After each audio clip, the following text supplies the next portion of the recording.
Here's Rick Rubin's conversation with Win Butler. What's happening, man? Hello, hello. Where are you? I'm in New Orleans. Oh, nice. How long have you lived there? 5 years or something. How's it been? I love it. It's funny, like when COVID started, I started watching like New Orleans films because I like miss New Orleans. I miss New Orleans so much. It's like even though I live here, I'm like it's amazing how much of the city is just in the people. Yeah. How did you choose to move there? So Regine, my wife, who's in the band, my partner is her family's from Haiti, and she grew up in Montreal. So she's sort of francophone Haitian. And when we were working on the Suburbs, we did a road trip from Houston to New Orleans, and we kind of got to near Lafayette, like the kind of like Creole Zydeco country. And we went to these like clubs, these little Zydeco clubs, and it's like all black kids singing in French. And she understood everything from the Haitian side and the Quebec side, and was just like this weird family tree sort of thing. And I grew up in Houston, so it's sort of like, I don't know, we both feel really at home here. It's like just feels like our natural place. Is the Haitian connection stronger even than in Montreal? There's a lot more Haitians in Montreal. Like there's more of a community and culture, but the kind of spiritual, like the old, like you kind of have all this 1800s Haitian culture here. That's like kind of like really deep. More the spiritual piece of it is really strong here. Beautiful. What's your connection to spirituality? Or do you have any, or have you ever had any? I kind of like my parents, my mom's family. So my grandfather was Alvino Ray, who was a big band leader. He was actually one of two jazz guitarists in New York City, like in the 20s. He was like one of the first people that played jazz on a guitar. And my grandmother was a singer in the King Sisters. And so my mom kind of grew up in this musical, like very musical family. They were on television, like musical overload. My mom's a harpist, jazz harpist. And my dad's family is from Maine, like they're like boat, like island people, like Harvard, academic, East Coast sort of people. And my mom's family's Mormon, but I kind of call them like martini Mormons. Like they were like jazz Mormons, you know? I kind of grew up exposed, like going to Mormon church, but my dad never went. And my dad was like completely agnostic and like kind of like have fun guys sort of vibe. And then as I kind of got older, I went away to boarding school, and I ended up, I studied, my degree's actually in religious studies, because I ended up sort of in philosophy. And then the more I studied philosophy, the more I realized it all just kind of came back to the Bible anyway. I was like, well, I should at least understand what this shit is talking about, because like that's what all of Western culture is referencing. I don't know. There is, I mean, music is a spirit. Like that is what it is. And that's one of the things that brought me to New Orleans. It's like you really don't feel like a crazy person feeling that way, because like it's self-evident. But I think it's become, my spirituality has become very churchless and very kind of like, you know, more. I've studied a lot of different stuff, but I probably know more about the Bible than I should. Do you think it's informed your songwriting? Yeah, definitely. I mean, I think it enables you to be kind of crazy enough to think of it as a vocation, which even if you're full of shit, at least it gives you a purpose. Let's talk about the difference between how a song would come about on the last album versus the first album. On the first album, might it be acoustic guitar, singing, playing, and finding a song? Would it start with lyrics? What would be your typical process then, most recently versus traditionally? So the song "Everything Now" was, I started DJing. We did a record with James Murphy, and I kind of started actually listening to music in clubs. And like I remember hearing Dr. Dre in a club for the first time, and I was like, what the fuck? That's what that shit sounds like? I had no fucking idea. And you're like, oh shit. Like I knew it was great, but I didn't know that that's what it sounded like. Yeah. You know, so it's like when you hear what it sounds like and you start to get the production connection between the speaker is the last, it's like you're making some shit that hits the speaker, and the speaker is actually what's doing the last bit of the work. And so I was actually working on a remix. There's a Francis Bebe song called Coffee Cola that's like kind of this beautiful pygmy flute. It's like kind of a beatbox.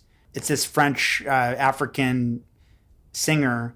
And as I was working on the remix, I started playing all these different chords over this little loop. And I just started singing a melody that was completely unrelated to the song. And it was just its own song. It took me a minute to even realize it was a song because I wasn't thinking, hadn't really worked on sample-based music before. And it was like, it felt like a tool. I don't know, the way that playing the guitar felt for me, like when I was 15, it felt like that. It was like, oh wait, this is just a tool like any other tool. But it was like the melody and the lyrical point of view and everything was like all there. But then even just to accept that it was a song took like 6 months. We ended up working with Thomas from Daft Punk, and we did the big session for that record in his studio in Paris, which is like the most amazing studio I've ever been in. It's amazing. And we actually got Francis Bebe's son, who plays the same instrument, to come to the studio to play with us. And so we didn't actually end up using the sample. And so we're like kind of like thinking about it very cerebrally and just like, oh, like, I don't know. I feel like there's this very PC, like, is this appropriative to use an African? Like, it's like this NPR think or some shit. And then Patrick Bebe walks in the room with his flute and we play him the song and he's like almost like weeping and just like starts playing the song with us. And I was like, no, this is fucking what's up, you know? And like, just, I don't know. So that was like a really beautiful, really long process where it took almost like a year to even realize it was a song or something. Amazing. Was the last album the first album that experience happened?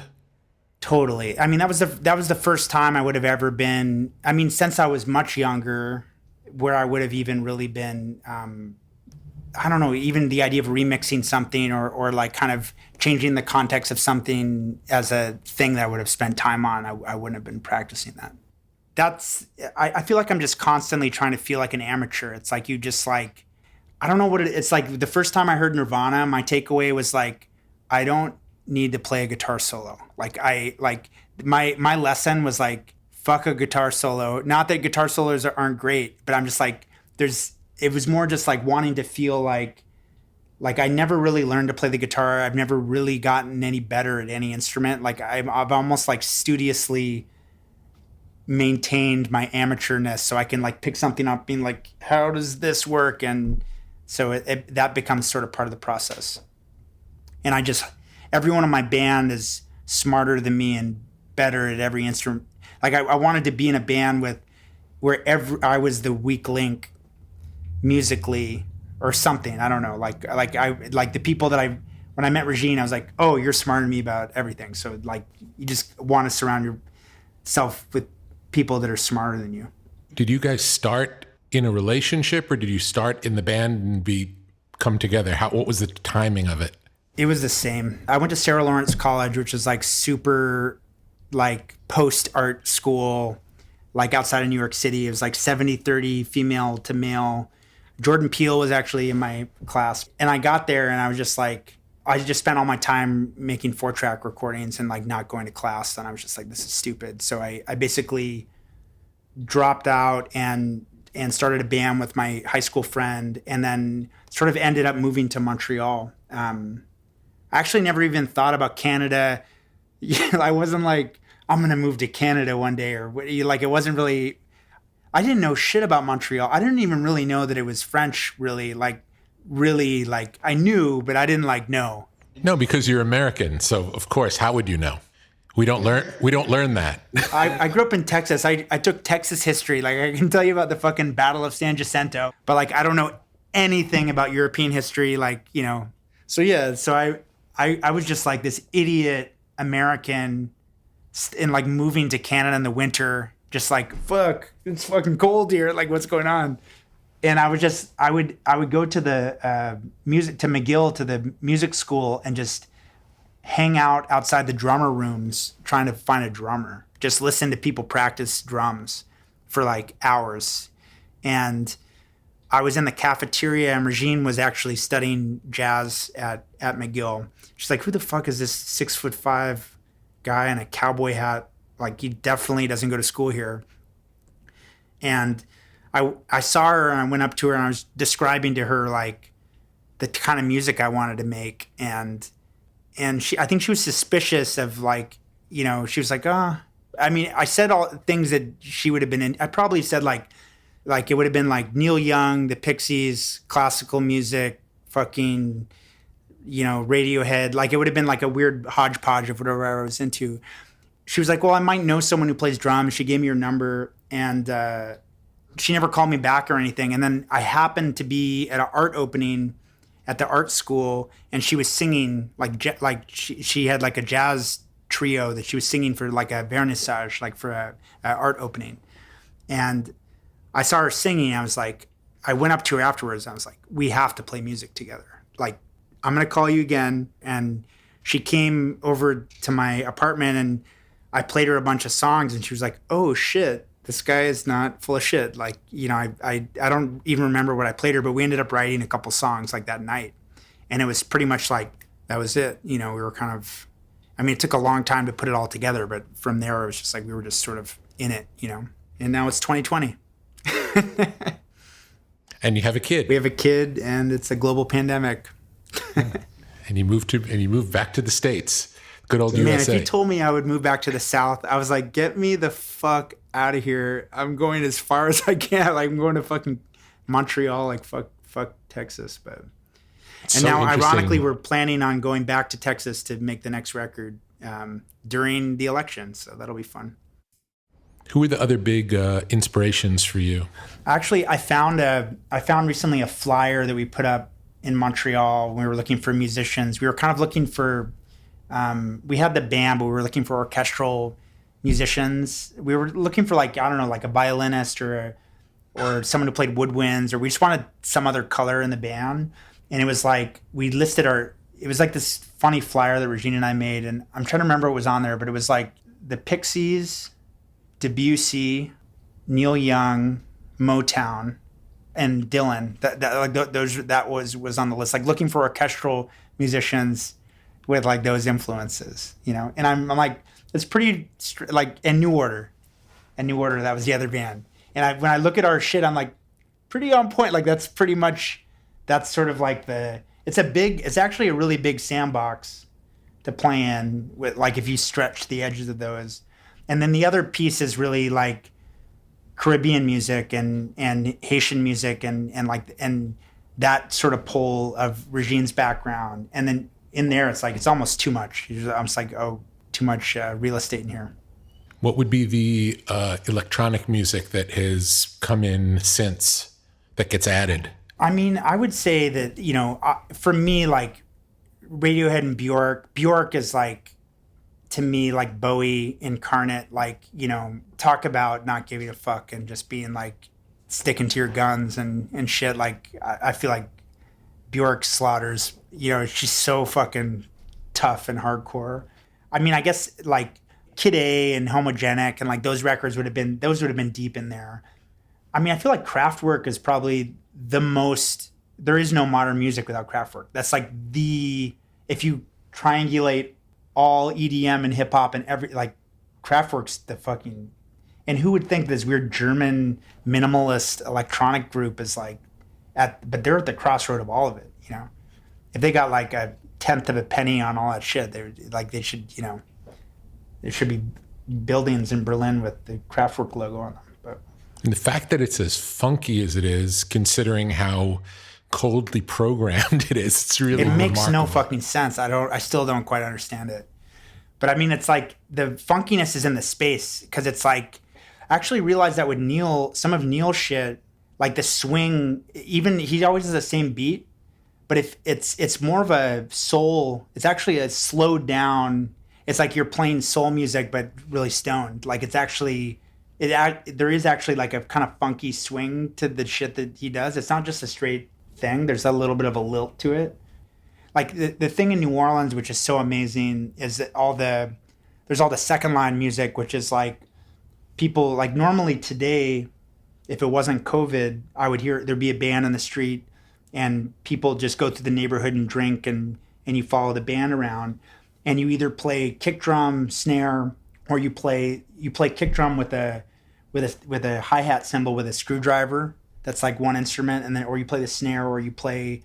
And so if you're a kit drummer from New Orleans, you started monophonically just playing the kick or just playing the snare. And so but everything's so spread out physically that in order to play in the pocket, the pocket is really slow and everything's really behind because of the physical distance. There's latency between the tuba and the kick drum and whatever. So the pocket is like this, like super behind, like you're like, how the fuck could this possibly groove? And it's the exact point where it grooves. And then if you learn to play the kit after, you're coming from a monophonic kick drum and then you're putting it together. And that's why all those New Orleans, like all the LA studio dudes, like those New Orleans dudes are just like, because they played the fucking kick drum for like 5 years before they learned how to play the kit. And then you put it together. And so you're thinking about it as these different instruments as opposed to one instrument. And like, Amazing. And then you hear people, some of these old dudes play at the Preservation Hall. And I'm like watching this dude, he's like 90 years old, loading out his own kit at the end of the night. And I'm watching him play. I'm like, who the fuck is that guy? And it's like, oh, he played on every Ray Charles record. Like he just like the fucking most, like I'm almost like crying just watching him play this traditional song. And it's like, oh, that's why. Like that's what's up. Isn't it remarkable that you can hear, you don't have to know any backstory and you hear it and you know, oh, this is different than everything else. And it's something as ordinary as I've heard that music a million times, but I'm like, but that dude, who the fuck is that dude? It's like, oh, he's one of the best drummers in the world who ever lived that no one's ever heard of. Who just, you know. I can remember I was listening to a station of, I know very little about classical music. I like classical music and I listen to it a lot, but I know very little about it. And I was listening and a piece came on that just felt better. Not written better, not even necessarily performed better, but there was something about it's like, oh, this is different than everything that's played all day. And then I find out who does the arrangement, and it turns out to be this guy, Klaus Augerman. And I ask some friends of mine who know about this stuff. He's like, oh, of course, Klaus Augerman. Of course, like, of course, he's the master. He's the guy who taught everybody. So it's like you can hear it. It's innate in the DNA of it, that energy. Yeah.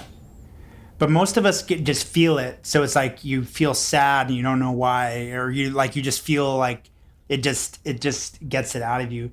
Regine is like, I mean, she grew up, none of her family is musical, but she's just a savant who like taught herself to play Mozart when she was 5 in the basement on a weird like she's just like one of these, can play any instrument. She started playing drums like 2 weeks before we started recording Funeral, and she plays drums on half that record. Like she'd never played a drum kit. And she's like, I can play a drum kit. Give me the drums.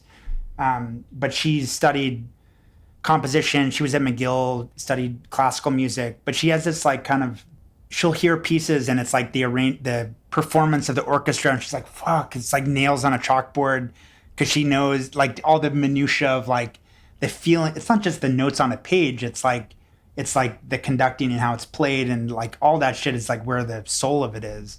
But I'm just sort of like, Fantasia's cool. Like I'm just like, I really like Fantasia, you know, like. Any shows that you can remember throughout your life that really impressed or inspired you live? I didn't really go to any shows. When I was a kid, I was in the suburbs of Houston. If you can't drive, you can't do shit in Houston. Like until you can drive, it's like you're a prisoner. And shows would come through town, and I would like read about them in the paper. I'm like, man, I wish I could figure out how to get to that. And I couldn't figure it out. And then I went to boarding school, and that was like not shows. You know, it was like I played in a cover band, and there were bands on campus and shit, but it wasn't like I was going to shows.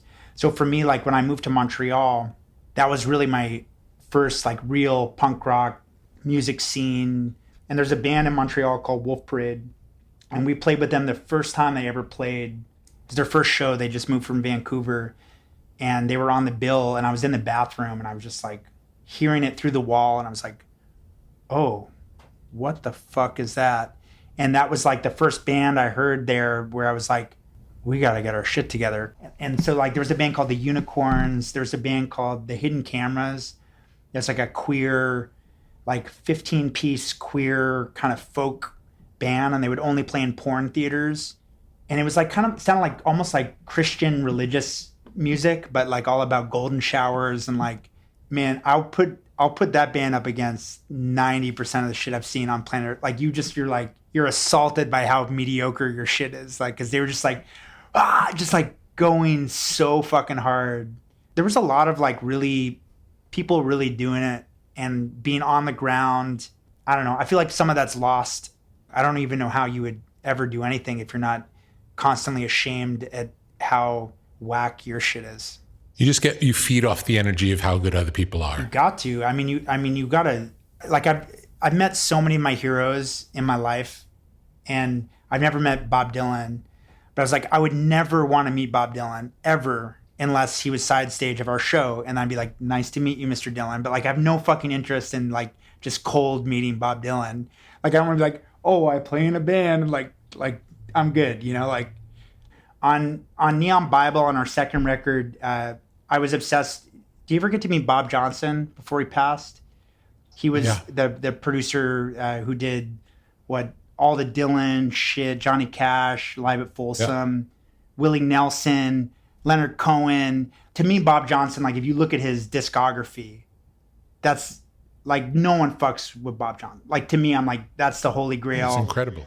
And so he came out to Montreal. We were working on the record, and he was like Willie Nelson, but who didn't take the drugs as well. He was out of his fucking mind, like completely out of it. But we were working on a song called My Body's a Cage, and he sort of like sits up and he's like, my body's a cage. And like, he like loved the song My Body's a Cage, and like was really just like, yes, that is a holy thing that you're working on. And then he was sort of out of it, you know, but he was like, I'm shocked that the song that gets mentioned is that song, because at the end of this interview, I was going to say, my favorite song of yours is My Body is a Cage. And would it be okay for us to listen to it and talk about it? Because I love that song. Do you mind if we listen to it? Of course. Yeah, let's do it. If you would have written that song sooner, there is no question in my mind that Johnny Cash would have sung that song and it would have been mind blowing. Yeah. There's definitely some room sound on that motherfucker. Yeah. Tell me the story of the song. It's interesting. It's like I sort of transported. I haven't really listened to it in a while, but I don't really know Brandon Flowers from The Killers, but he's Mormon. We both play in these giant bands. We've like met each other at airports a couple times. And I reached out to him recently just to be like, keep going, man. I really appreciate your record and keep doing it. And he was like, I remember meeting you on Funeral and you had this little keyboard. And I remember thinking, man, this guy's writing music on tour. I should really work harder. And like I had this little Casio keyboard on the Funeral tour that had a sampler. And the whole tour I brought it with me. And we were in a Sprinter van. I would sit in the back with headphones for like 9 hours driving across Texas, like to the next gig, and I would play this fucking thing for 2 years. And that's the only song I wrote in that entire 2-year period. That was the only one. And I remember singing it in the shower of like some fucking Motel 6 somewhere in the desert. And then the car broke down somewhere in Arizona, and I was sitting on the curb with the headphones on, and I just figured out how it went. And I was like, Regine, I wrote one. Like I have this, you know, just sitting, like just sweating, like it's like evening. I'm sitting on this weird curb. It's like literally the smallest sound. I was playing the littlest fucking thing, this little keyboard, and it sounded like what we just heard in my head, but it was like literally the smallest thing. And then like maybe a year and a half later, we cut it. And so like, we cut it, the backing band, when Bob Johnston was there in this church we bought outside of Montreal, like an hour outside of Montreal. And then we cut it live on this, I found this little church. It actually wasn't the church we owned. It was another church that had a pipe organ in it, but it wasn't the right pipe organ sound. And I found, it's like one of this giant cathedral in Montreal that like you play and there's like an 8-second delay, like giant fucking thing. I want to, something that feels like the way it sounds when you walk into a church and you really hear it. And we had this engineer who was this like really like indie rock kind of cold dude. And I remember finishing it, and the echo for like 10 seconds afterwards. And I looked at him, and he was like crying, like just from the physical. It was so fucking loud in the room, like the bass and everything. It was like the loudest sound I've ever heard. Did you sing it and play it live? No, it's the organ. I sang it live in that other room, and then we overdubbed the organ. And there's French horn, that dun, dun, dun, like there's this kind of that was recorded in the same church, like from like 100 feet away, like just horns echoing in this giant cathedral. What about the rhythm track?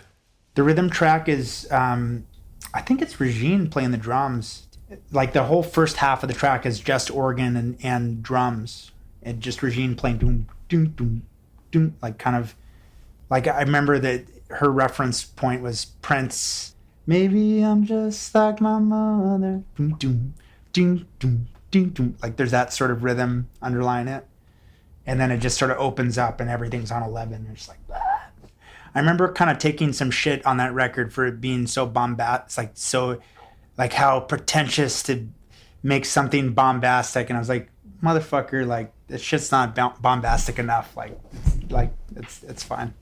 I would have never noticed the When Doves Cry reference on the drums, but when you say it, it's like, oh yeah, that makes sense. But not obviously not the same production. But yeah, but it's interesting how a reference point, even a super well-known reference point, when you change the context of it, it turns into completely new music. Any memories about the lyrics at all? When I hear myself sing on those, really the first two records, I was ill. I was like, I had chronic sinus infections, and I would basically be sick for 4 months at a time. My voice was just fucking shredded, like, and I would just scream every note of every song from beginning to end every night. But I was really like not well. And even at the end of Funeral, I was still sick. We launched Neon Bible, and we were in Sweden or something. And we went to play the show, and it's just like nothing, no sound, like my voice, like I've never had that before. We had to cancel the whole tour. Like I could, like not a whisper of sound came out of my voice. And so I feel like my body as a cage was like, just like, you're just being suffocated by your life. It was just like, I had like my body wasn't my own, and I'm doing what I've always dreamed of doing on planet Earth. And it's fucking hell. But it's also my wildest dream, but it wasn't like, it's not easy. Later it got fun. It got, once you have money and you're staying in nice hotels and it's like a little bit cushier, but like there was no nuance to what we were doing. We were like, it was war. Like every show was like, we're at war with the audience. It wasn't like a kumbaya sort of shit. It was like, we're trying to fucking kill, like, you're not going to be like, oh, what was that band? Like, we were coming to kill you every night, like, I don't care if there's 3 people, like we're at 11, and which is, it's great when you're young. And I didn't even drink or anything then. So I can't even imagine how I would have done it if I was like high or some shit. How did you end up solving the infection issue? I got a sinus surgery, and they kind of opened. I had like one side that wasn't drained. They opened it up. And then afterwards, my dad was like, oh yeah, I had that too. And so did your brother. And I was like, fuck, Dad. Like, I've been sick for like 3 years. Like, you could have hit me that it was like a completely like genetic. It's like, yeah, I had that surgery a lot. I was like, have you noticed that I've been ill for forever? Are you writing and working towards whatever the next project is going to be? Yeah, it depends on the record, but at least a year or more, pretty much full time before we start even demoing stuff. We'd been writing for a year, and we're doing our first session towards the record when kind of COVID came down. And so like it felt like sort of like being on the roller coaster, and it goes up and like you're going into it, and it's like exactly then, once your body's already going, like there's no stopping it. So I've just been writing, like I can't remember a time where I've written more. Just like feels like being 18, just like sitting in a piano for 5 days in a row and working on a melody for a verse and shit like that. It's been pretty amazing, actually. Really beautiful time. Great. Do you feel like had the situation been different, you would already be in recording mode based on the year previous of writing? We would have been kind of getting towards wrapping up, I think. Of finishing an album. Yeah. So instead we just wrote 2 or 3. Tell me about how the last album was different than all that came before them for you. I mean, it sort of feels like the way we do it, we're kind of a new band every single time. It's like we take so much time in between that it's like almost like we've forgotten to play our instruments. It's like we're remembering how to be a band, and we kind of end up we really build a studio pretty much every record. And the last record, we had just moved to New Orleans, and I spent a lot of time in Haiti and Jamaica, and we used to have a studio in a church. And then over the years, like the space has gotten smaller and smaller and smaller and smaller. And so our new studio is like maybe 300 square feet, but it's like an old shotgun of an old New Orleans house, like 1800s house. And it's like sort of like a black arc, like Jamaican, like the console in the corner. We had like 15 musicians. Everyone's like sweating their ass off and touching each other and sort of like really physically close. And just everything's within, it's like you're on a boat. So all the gear is here and the EQs and everything's just like immediate. So that was the first record we made in that space. That was really just like the smallest possible space And that was chosen on purpose to get that feeling? It's just sort of what I was gravitating towards, just like immediacy and like, I remember visiting, like on the first tour we went to the Motown studio in Detroit that's like in the basement, and just like how small that space is. And they have those like on the walls, like where normally like all modern studios have like deadening foam and shit everywhere. And I'm always just like, get me the fuck out of here. I hate this space so much. Like I'm just like, how is the spirit supposed to get into a room where all the windows are hermetically sealed? But the Motown studio had these boards, lacquer boards, that were meant to reflect the sound to make it more exciting. So it'd bounce off and hit the piano player and hit the drummer. So it would be more feedback and more slapback and brighter. So the fucking musicians play better. Everything is designed now to be separate, like the most separation possible. And I always responded more to like, I want it to hit me so that I sing better or I sing differently or I play better.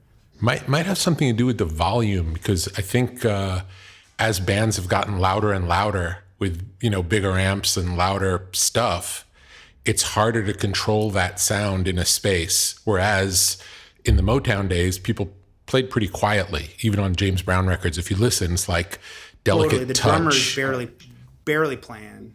Yeah. So it's a different animal. And are the songs on the earlier records, it's clear how the songs would be written in advance and then turn into what we're familiar with on the records. Does it work the same way in the more modern style of production? We always have recorded to tape. Pretty much in the last 6 months is the first time where I like working on a computer where I'm like, oh, this shit actually sounds just as good to my ear. Like it's kind of hit a point where it's not really for sonics anymore. Tape is more for methodology. We've certainly jammed a lot over the years. I don't know how many things we've written that way. Like probably only a couple things, but you'll end up kind of more for arrangements, like coming up with different ideas and stuff for arrangements. But so what would a song look like when you first bring it into the band? So the song exists, the band has not played it before. Now we're going into the studio. What does that process look like? It's been different every time. It depends on the era. Like as we've kind of ended up having a studio in our house, it's really hard not to end up just demoing something to the point where it basically sounds like a record. And then it's just like this like kind of torturous process of trying to figure out how it works as a band thing or what it is. From my perspective, like the thing I'm most interested in is the song itself. And you really you don't have much say in whether or not you get a song, except for the more time you put in, the better your odds are that you'll be hanging around when some shit shows up. I mean, if you do it more, you're more likely to be there. Like you can't schedule it. Like the more apart we are and coming back together, it's like, well, okay, well this month that's when we're gonna get the shit, and it doesn't really work that way because it like music shows up whenever the fuck it wants. It doesn't give a shit about your life. It's like my dad's family's from Maine, but actually I have my grandmother's from Hawaii, and I've spent time in Hawaii. And when you're in the ocean in Hawaii, the Pacific doesn't give a shit if you're alive or dead. It doesn't care at all. You're just like the energy I get from that ocean is like your existence is like inconsequential to me. And I feel like music comes from the same spirit as that, where like it doesn't give a shit about you. But if you're there and if you want to participate in what it's doing, then you're welcome to participate. But it doesn't really, if you're alive or dead, it's gonna find someone else. If you got other shit going on, it'll be like, okay, see you later. Someone just got born. You gotta go check them out, see what they're thinking about, you know?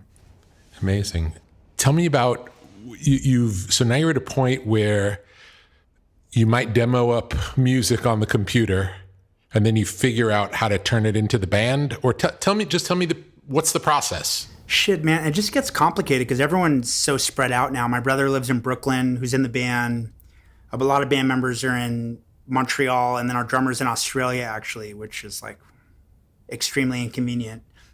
That seemed like a reasonable thing, even like it was like, oh, sure, we all live in different points of the globe. And then this shit happens and it just seems absurd. You're like, what were we thinking the last 10 years? But, you know, I mean, it's like, ideally, like I would say back in the day when we were like we had a loft we lived in, our drums were in the living room, we would have band practice. And so the odds that people are around when the shit happens is higher because everyone's hanging out. So it's like, even if you don't play something, if you're there when it's happening, you still feel like you don't need to play on it. You can just be there and kind of like be part of the process. So it's harder to orchestrate that happening, I think, with a band. But on the flip side, the band is so fucking great at their instruments. Like everyone's so much more technically proficient and such a tight, amazing, I don't know. I mean, I'm not trying to like toot our horn, but we're like not a shitty live band. And when we play, like we're not fucking around. Like we're like, if the Clash is watching us play, we're not going to be embarrassed. Like we're going for the throat when we play. So it's like over 15 years of doing that. It's like the range of what we can express is so much better. So this time around, it's like we've been in lockdown, have a studio, have every keyboard and drum machine and piano and everything I could ever want and fucking time. So it's like, and the one piece that's been missing is the time. And now the time is like, the time is there. So it's like, in a way, it feels like a more extreme version of what we would have done anyway. But it's, I don't know. It's been cool just to really like stay with it and just like, I don't know. There's like no magic thing that's gonna come and write the song for you. It's just like it's just you. So it's like figure it out. Yeah. Are you ever surprised by what comes back as opposed to what you're expecting or what you're looking for? I mean, that is the joy of a band, is when it's better than what you thought it was, you know, and it's different and it's like kind of fleshed out. Absolutely. I mean, that is what it is, you know, in its best form. We were so hardcore about never editing everything. Like back in like the first 3-4 records, we wouldn't touch a fucking thing. Like we wouldn't move one piece of drums, and it was just like, no, that's what it is. Like if we couldn't do it, that's what it is. And so I feel like the computer makes it when I hear most modern music, it feels like I'm listening to editing. Like it's essentially become a art form of editing, which is cool. It is really cool, but it's like, it feels like digital quilting or something like that. It doesn't feel like a musical performance. It feels like an editing performance. Like an amazing editing. It's the same thing as a big budget film or something, when it's just like, it's like a magic trick of editing. I was actually sort of realizing this the other day, like the kind of heyday of like 50s and 60s and like some of the music that was really recorded in the room, like is VR.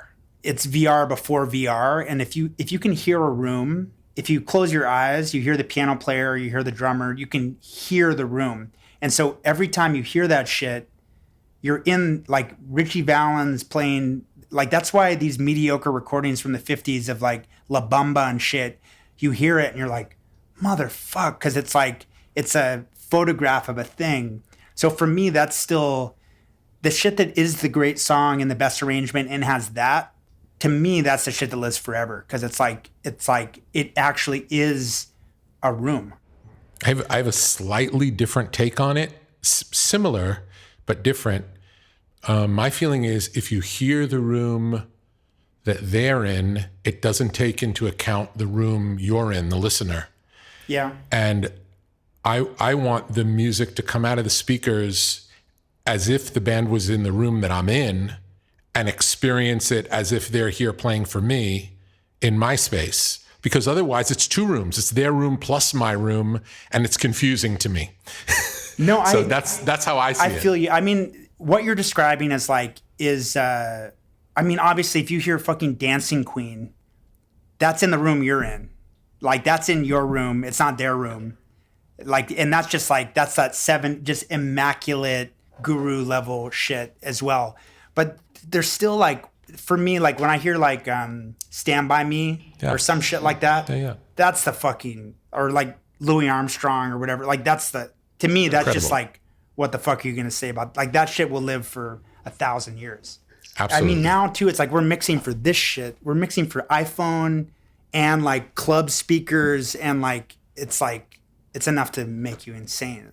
How aware are you of the perception of the work you make after it comes out? Are you aware at all, or just you make it and then you move on? Definitely aware. I mean, most of the bands that I liked when I was a kid had broken up 20 years before I was listening to them. Like I wasn't, like in high school, like Radiohead and Bjork were like, that was it for me. Like in terms of the contemporary, this came out this week, I bought it this week. But most of the shit I listened to, the bands had broken up 20 years before. And so I always had the perspective of like, how do you even know if any of it's any good until 20 years after it comes out? Like I've just like read these NME reviews of like The Clash and whatever and what they're talking. It's absurd. You read it and you're like, this is absurd. You know, like how could anyone take any of this shit seriously? And so I was always coming in from that perspective where it's like, I'm almost like distrustful of a good review where it's like, oh shit, our shit must not be that good. There's a really funny, Rolling Stone put out a collection of everything written about Neil Young in Rolling Stone as a book. Yeah. And you read the review of each album and every review is terrible. Worst, Neil's worst. He's lost it. Doesn't know what he's doing. Lost. And then you get to the decade's finest albums, and he's always those same albums are always in their top 10 of the best albums of the decade. Consistently every single time. Yeah, Neil doesn't give a fuck. If like you don't drop out of Crosby, Stills and Nash if you give a fuck. Like he had a really good thing going. Like just imagine the balls it takes to be Buffalo like Springfield too. And Buffalo Springfield, like I'm in two of the biggest bands in the world. Like I'm just gonna go in my basement and like fucking play some shit. And like, yeah, Neil is like that's the North Star. I feel like for people who do what I do, you're just like, that's a cold-blooded motherfucker. He doesn't give a shit. What's your favorite Neil album? I mean, I love After the Gold Rush is probably the one that I've just lived with the most. Like it just like it's my favorite as well. That's my favorite. But I mean, Harvest is like, I mean, what the fuck are you gonna say about Harvest? Like in terms of the live Needle and the Damage done, like a live recording, and then the orchestral stuff, like that, like the magic trick of that is amazing. Definitely After the Gold Rush, the one that's my like, I'm going to that one. It's pretty magical. It's a pretty magical one. That's a record I would love to make, and it would be really hard. Like, man. Have you seen that? I imagine you've seen the BBC Neil Young from right around that time. I've seen a lot of that shit, but I'm trying to remember which. There's a particular film of him playing, and he's playing like old man, and Man Needs a Maid, and he's playing them for an audience who's never heard them before, and the records are not out yet. Yeah. And it's just the heaviest, most incredible thing you've ever seen. Yeah. So, I mean, Old Man's one of the, because we did the, his charity thing with him a couple years, and hearing him sing that as an old person and think like he wrote that at 22 for when he was old, and it sounds more relevant like now than it did then. That's the trick. Going into the next album, do you have a clear vision of what the album sounds like, or do you have a clear vision of the material? I mean, I know what the songs sound like. I don't know. What would you want our record to sound like? I want to be surprised, and it's always good to be surprised. I like to be surprised. Yeah. I think you'll be surprised. And I want it to be really good. You know, I care less about the trappings of it and more about it being really good at whatever it is that it is. So I care less about what it is and more about how good of a version of whatever the thing that you decide it to be is. I mean, that's the tough, it's like, it's hard to, you look at role models and people who've done it in the past, and it's like, it's interesting. It's like you start to, like, we were fortunate enough to spend a lot of time with Bowie, and he sings on our record, and got to like really, you know, like I've got to like actually pick his brain. And when he died, it really felt like a planet died or something. Like there's like, it was like, I did not expect, like it kind of took me by surprise. I knew he wasn't totally well, but then like someone like that who's just like, it's not about like, oh, this record is perfect and all these perfect records. It's just like about the total commitment, like total and complete commitment to art. That's what I think about. It's just like not letting what's hard about it like keep you from the art of it, you know. But I don't know. I feel so lucky just to have a fucking band that's a great band, really good people that I love, and just like being able to fucking, I don't know. I feel like I took so much more for granted before this whole global pandemic. I'm just like, I feel so much gratitude, but also just like, fuck, if I don't get into a studio ASAP, there's going to be a problem. Yeah. Yeah. So you're looking forward to the process. I can't wait. Like, I just want to fucking sing and feel like an artist and just like feel uninhibited and just like feel it. It just feels like there's so much logistics. Like the world, it's like there's like things that used to be, you would kind of take for granted are suddenly really complicated. And I can't wait to just be in a room making noises. And I feel really like a teenager in that regard, where I'm just like, it still feels like really exciting to me. And I don't know, not sucking is a motherfucker. And I don't know, it's like, like, I'll let you know when I figure it out. Great. Maybe we'll speak again when you're done and we listen to it together and talk about it. It'd be fun. Yeah, I'll send you some shit. You tell me what's good. Okay, happy to. Yeah. Cool, man. Yeah, thanks. That was fun. Nice to talk about music. Thanks to Win Butler for breaking down his writing and recording process. We hope he's crammed into a tiny studio space with his band playing new music soon. You can hear all of our favorite Arcade Fire songs on a playlist at brokenrecordpodcast.com. And be sure to subscribe to our YouTube channel at youtube.com/brokenrecordpodcast. There you can find extended cuts of our new and old episodes. Broken Record is produced with help from Leah Rose, Jason Gambrell, Martin Gonzalez, Eric Sandler, and is executive produced by Mia Lobel. Broken Record is a production of Pushkin Industries. And if you like Broken Record, please remember to share, rate, and review our show on your podcast app. Our theme music's by Kenny Beats. I'm Justin Richmond. Peace.